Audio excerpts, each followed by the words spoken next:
ആദ്യമേ തന്നെ പറയട്ടെ, അൽത്താഫ് സലീമും അനാർക്കലി മരക്കാറും ഇതിനു മുന്നേ ഒരുമിച്ച് അഭിനയിച്ച മന്ദാകിനി എന്ന സിനിമ എനിക്ക് വ്യക്തിപരമായിട്ട് വർക്ക് ആകാത്തൊരു സിനിമയാണ്.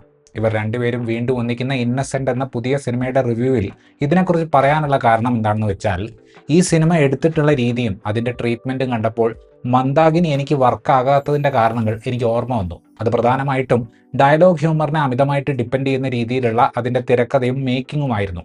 സതീഷ് തൻവി സംവിധാനവും സഹരചനയും നിർവഹിച്ചിട്ടുള്ള ഇന്നസെന്റ് എന്ന ഈ സിനിമ സ്കിറ്റ് കോമഡികൾ സാമാന്യം നല്ലപോലെ വാരി വിതറിയാൽ വളരെ ബേസിക് ആയിട്ടുള്ള ഒരു കഥ എന്റർടൈനിങ് ആയിട്ട് അവതരിപ്പിക്കാൻ പറ്റും എന്ന് വിശ്വസിക്കുന്ന ഫിലിം മേക്കിങ്ങിൽ പെടുന്ന ഒരു പടമാണ്. ആ ഒരു തിയറിയിൽ നിങ്ങളും വിശ്വസിക്കുന്നുണ്ടെങ്കിൽ ഈ പടം നിങ്ങൾക്ക് ഒരുപക്ഷെ വർക്കായേക്കാം.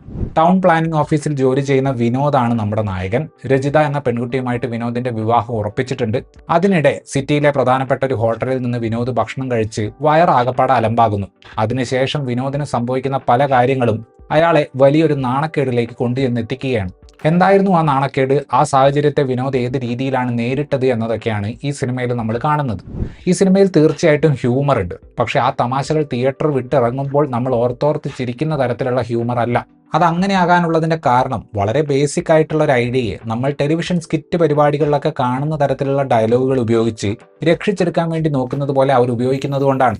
ടെലിവിഷൻ പരിപാടികൾ എഴുതുന്നവരുടെ സംഘടനയ്ക്ക് ഈ പടത്തിന്റെ തുടക്കത്തിൽ നന്ദി പറയുന്നുണ്ട്.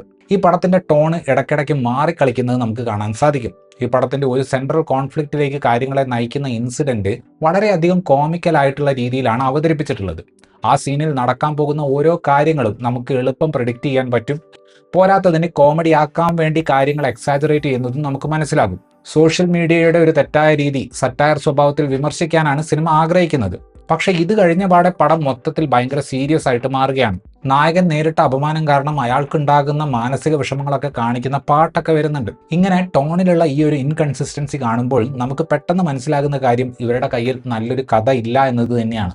കഴിഞ്ഞ കുറച്ച് വർഷങ്ങളായി ചെയ്തിട്ടുള്ള കഥാപാത്രങ്ങളിലൂടെ അൽത്താഫ് സലീം സ്വന്തമായിട്ടൊരു സിഗ്നേച്ചർ സ്റ്റൈൽ ഉണ്ടാക്കിയെടുത്തിട്ടുണ്ട്. അതിൽ പെടുത്താവുന്ന തരം കഥാപാത്രം തന്നെയാണ് വിനോദ്. വിനോദിന്റെ പേഴ്സണൽ ആയിട്ടുള്ള വിഷമം കാണിക്കുന്നതിനേക്കാൾ ഓരോ മൊമെന്റിലും എന്തെങ്കിലുമൊക്കെ കോമഡി കാണിച്ചു കൂട്ടുക എന്നത് തിരക്കഥയുടെ പ്രയോറിറ്റി ആയതുകൊണ്ട് അൽത്താഫിന്റെ ആ ഒരു ശൈലി ഈ സിനിമയുമായിട്ട് യോജിച്ചു പോകുന്നുണ്ട്. ജോമോൻ ജ്യോതിർ വീണ്ടും നായകന്റെ വലങ്കൈ കഥാപാത്രമായിട്ട് വരുന്നുണ്ട്. ഡബ്ബിങ്ങിൽ കൂട്ടിച്ചേർത്തിട്ടുള്ള ഒരുപാട് കൗണ്ടർ ഡയലോഗുകളിലൂടെ മെച്ചമില്ലാത്ത സ്ക്രിപ്റ്റിനെ ഒന്ന് പൊക്കിയെടുക്കുന്ന ഉദ്യമത്തിൽ ജോമോനും തന്റേതായ രീതിയിൽ കോൺട്രിബ്യൂട്ട് ചെയ്യുന്നുണ്ട്. അനാർക്കലി മരക്കാർ അവതരിപ്പിക്കുന്ന കഥാപാത്രത്തിന്റെ ബാക്ക് സ്റ്റോറി സത്യം പറഞ്ഞാൽ ഒരു ഓർഗാനിക് ആയിട്ടുള്ള ലവ് സ്റ്റോറി സ്ക്രീനിൽ പ്രസന്റ് ചെയ്യാനുള്ള ഒരു സ്കോപ്പ് സിനിമയ്ക്ക് കൊടുക്കുന്നുണ്ടായിരുന്നു. പക്ഷേ ഈ പടം ഉണ്ടാക്കിയവർക്ക് എങ്ങനെയെങ്കിലും കുറെ കോമഡി കാണിക്കുക എന്നൊരൊറ്റ ഉദ്ദേശം മാത്രമായതുകൊണ്ട് അനാർക്കലിയുടെ ക്യാരക്ടർ വെറും ഒരു സൈഡ് റോൾ ആയിട്ട് ഒതുങ്ങിപ്പോയി. നായകന്റെ ഏട്ടനായിട്ടൊക്കെ വന്നിട്ടുള്ള അസീസ് നെടുമങ്ങാടിനൊന്നും കാര്യമായിട്ടൊന്നും തന്നെ ചെയ്യാനില്ല. പ്രധാനപ്പെട്ട ഇൻഫ്ലുവൻസർമാരെയും പിന്നെ എന്തെങ്കിലും രീതിയിൽ വൈറലായിട്ടുള്ളവരെയും ഒക്കെ പിടിച്ച് ഒറ്റ സീനിൽ അഭിനയിപ്പിച്ചിട്ടുണ്ട്. അതൊക്കെ കാണുമ്പോൾ ഈ പടം കുറച്ചുകൂടി ഒരു സ്കാം ഫീലാണ് തരുന്നത്. ഈ പടത്തിന്റെ രചയിതാക്കളായിട്ടുള്ള ഷിഹാബ് കരുനാഗപ്പള്ളിയും സർജി വിജയനും മറിമായം ഉപ്പും മുളകും മുതലായ ടെലിവിഷൻ പരിപാടികൾ എഴുതിയിട്ടുള്ളവരാണ്. എൻ്റെ ഒരു കാഴ്ചപ്പാടിൽ ഇത്തരത്തിലുള്ള TV സിറ്റ്കോമുകൾ സംഭാഷണങ്ങളിലെ ഹ്യൂമറിനെ നല്ല രീതിയിൽ ഡിപ്പെൻഡ് ചെയ്യുന്നവയാണ്. ഭീകരമായ കോൺഫ്ലിക്റ്റുകളോ ഒട്ടും പ്രതീക്ഷിക്കാത്ത ട്വിസ്റ്റുകളോ ഒന്നും ഇത്തരം പരിപാടികളിൽ അധികം ഉണ്ടാകാറില്ല. സ്വാഭാവികമായി ആളുകൾ തമ്മിലുള്ള സംസാരത്തിന്റെ നടുവിലാണ് നമ്മളെ പിടിച്ചിരുത്തുന്ന ഹ്യൂമർ ഇത്തരത്തിലുള്ള പരിപാടികൾ കണ്ടെത്തിയിരുന്നത്. ഇന്നസെന്റ് എന്ന സിനിമ നോക്കുകയാണെങ്കിൽ ഇതിന്റെ ഐഡിയ സത്യം പറഞ്ഞാൽ ഒരു 20 മിനിറ്റ് ദൈർഘ്യമുള്ള മറിമായം എപ്പിസോഡിനുള്ള കണ്ടന്റ് മാത്രമേ ഉള്ളൂ. 20നെ പിടിച്ച് 2 മണിക്കൂർ ആക്കുന്നതിന്റെ എല്ലാ കുഴപ്പങ്ങളും ഇതിന്റെ രചനയ്ക്കുണ്ട്. സിനിമയുടെ സ്വഭാവം മാറി മാറി കളിക്കുന്നത് സംവിധായകനെ കൂടി കൺഫ്യൂഷൻ അടിപ്പിക്കുന്നുണ്ട്. ചിലയിടത്ത് സ്ലാപ്സ്റ്റിക്ക്, ചിലയിടത്ത് സറ്റാരിക്ക്, ചില സ്ഥലങ്ങളിൽ വളരെ സീരിയസ്. ഒരു ഘട്ടത്തിൽ ബഡ്ജറ്റ് കുറഞ്ഞ ഒരു ശങ്കർ പടം പോലെ ആകുന്നുണ്ട് ഈ സിനിമ.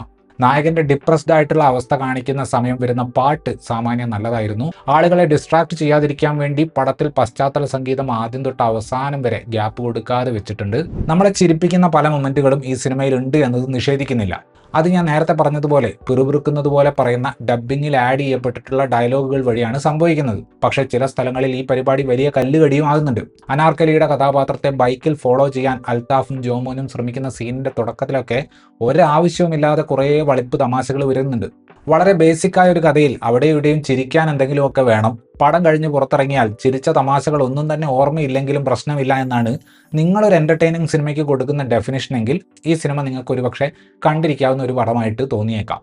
ഇത്രയുമായിരുന്നു ഈ സിനിമയെക്കുറിച്ചിട്ടുള്ള എൻ്റെ റിവ്യൂ. വീഡിയോ ഇഷ്ടപ്പെട്ടാൽ ലൈക്ക് ചെയ്യുമെന്നും കൂടുതൽ വീഡിയോകൾക്ക് വേണ്ടി ചാനൽ സബ്സ്ക്രൈബ് ചെയ്യുമെന്നും പ്രതീക്ഷിക്കുന്നു. താങ്ക്